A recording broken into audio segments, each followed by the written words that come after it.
Hello guys, andito yung area natin. Ayan, andyan puno ng saging. Ayan, ayan guys, puno ng saging yan dyan.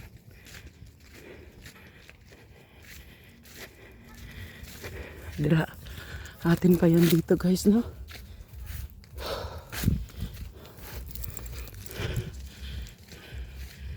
Ayan.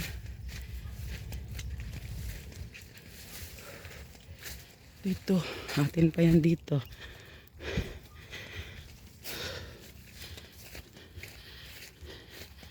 Ayan. Guys,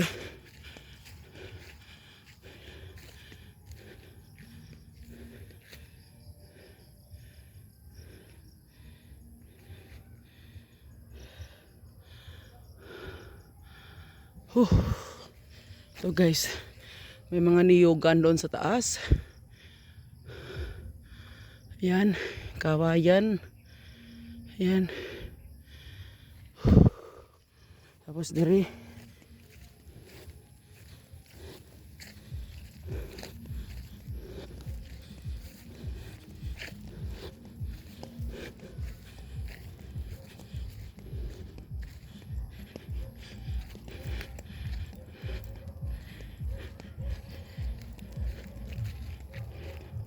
Yan natin subang.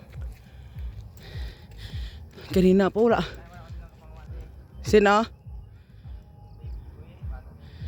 Nakita mo? Din sila? Ha?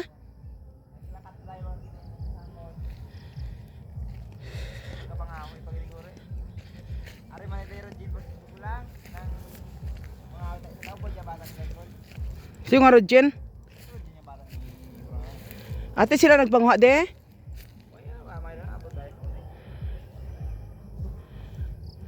Ayan ang akin guys, area. Malapad yan siya guys, 3 hectare. Doon pa guys sa ubos. Tapos may papaya pa doon kay luto oh.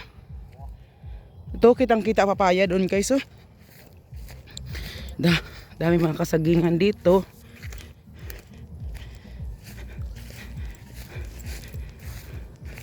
Ayan mga puso. Lawig yan dito guys, 3 hectare mga saging. Ang mga tanim dito saging, papaya. Ayan, tingnan mo yan oh. Yan, ay bunga pa. Yan ang sinasabi guys, pag masipag ka guys, pag masipag ka dito sa probinsya, hindi ka talaga magugutuman guys dito, kasi lahat dito libre. Ayan, libre dito ang mga ano guys. Ayan.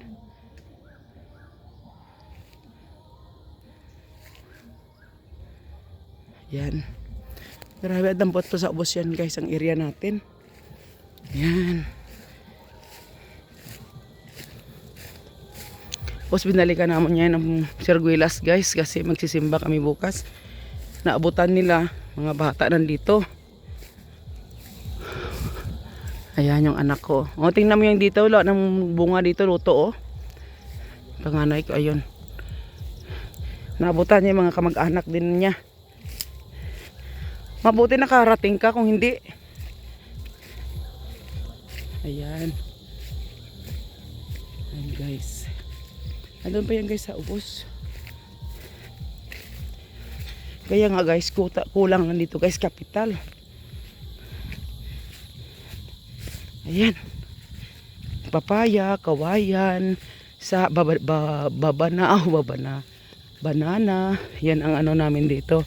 Mga kamuti, niyog. Ayan.